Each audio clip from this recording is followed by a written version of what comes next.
KBC में करोड़पति पति। सूरज के जीवन का एक ही फंडा था कि मेहनत तो गधा भी करता है, घर बैठे जो कमाए समझदार वही होता है। इसीलिए उसने कभी नौकरी ही नहीं ढूंढी। इस बात से हालांकि उसकी पत्नी शिखा बिल्कुल भी अग्री नहीं करती थी, पर फिर भी सूरज को समझाना बेकार था।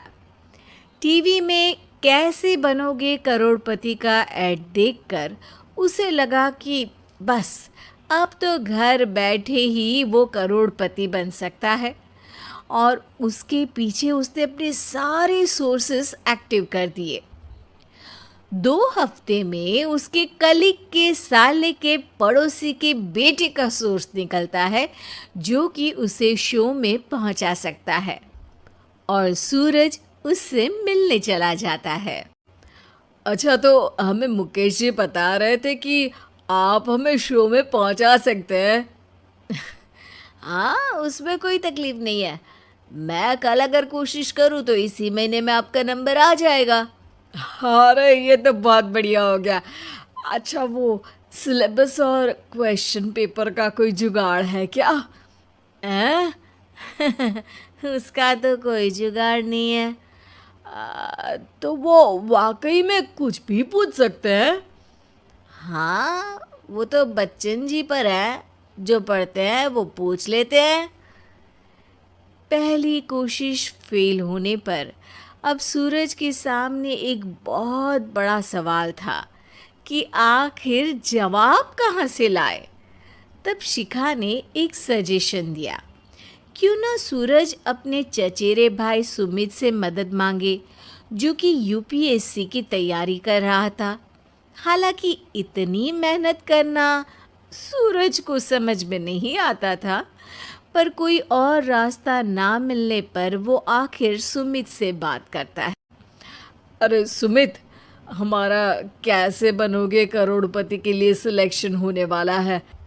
तुम हमें थोड़े चिट बनाने में मदद करोगे क्या? अरे भैया, चिट बनाए तो सालों हो गए, उसमें हमारा एक्सपर्टीज नहीं है। बल्कि आप बोलो तो हम आपकी पढ़ने में ज़रूर मदद कर सकते हैं। हट, कैसी अनाप शराब बातें कर रहा है तू। सूरज ने सुमित को मना तो कर दिया था, पर तैयारी करने के सिवाय कोई चारा उसे दिख भी नहीं रहा था।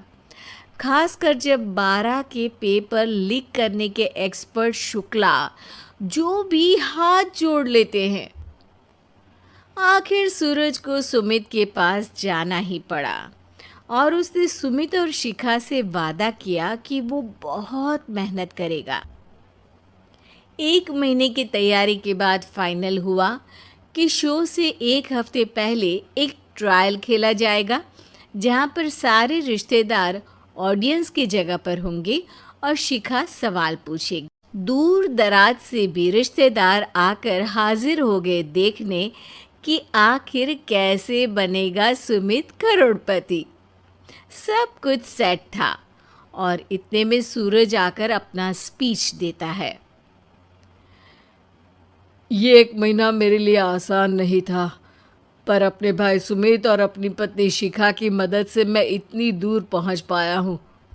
मेरे मम्मी पापा के आशीर्वाद ने भी बहुत साथ दिया है मेरा।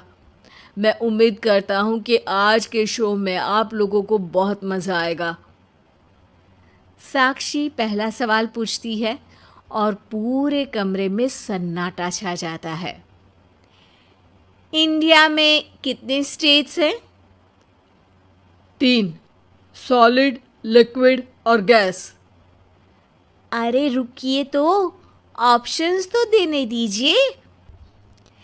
इतने में 5वीं कक्षा का चिंटू बोल उठता है, अरे क्या मामा, आप तो पहले सवाल पर ही आउट हो गए। अरे बेटा, पहला सवाल तो ट्रायल होता है ना। अरे तुम अब देखना। देखने जैसी बात तो थी ही। सूरज को इतना शांत किसी ने नहीं देखा था। कभी कभी तो लगता था मानो सूरज आँख खोलकर ही सो गया हो। मामा जल्दी करो प्लीज, कल सुबह पनवेल भी तो निकलना है। अरे हट, कंसंट्रेट करने दे मुझे। 3 सवाल में 3 लाइफलाइन खत्म हो चुकी थी और अब चौथे सवाल पर भी सूरज का मौन नहीं टूटा। पर सूरज अभी भी हार मानने को तैयार नहीं था। उधर हर कोई सूरज को छोड़ सुमित को देख रहे थे। आखिर सुमित ने ही तो पढ़ाया था सूरज को। गजब बेइज्जती है यार। अरे बेटा, तो बाप का, दादा का, भाई का, सबका नाम बुड़वाएगा। अरे 3 लाइफ लाइन ले ली तो भी तेरा कुछ नहीं होना है। अरे कोई इतनी बात करता है क्या शो पर? अरे बेटा, शो पर तेरे जैसे भी तो नहीं आते ना।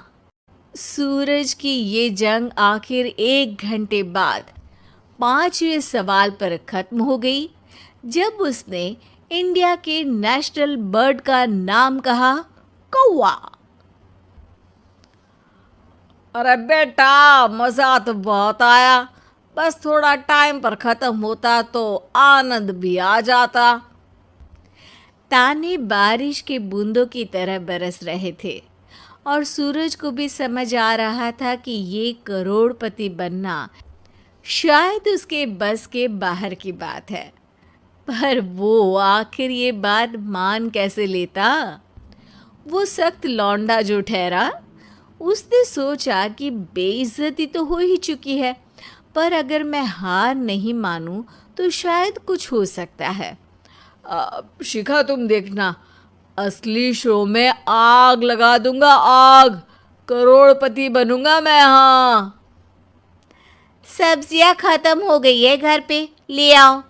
पहले पति बन जाओ, फिर करोड़पति बनना। अरे गजब बेइज्जती है यार।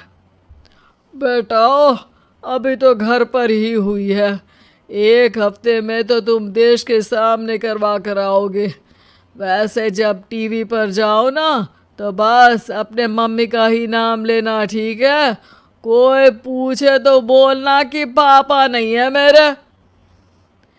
अरे पढ़ाई की, पेपर निकलवाए, इतने सारे लोगों को खाना खिलवाया, क्या फ़र्क पड़ा? इसीलिए मैं कहता हूँ कि मेहनत तो गधा भी करता है, घर बैठे जो कमाए वही सिकंदर। लेकिन मामा, गधे भी जानते हैं कि हमारा राष्ट्रीय पक्षी मोर है।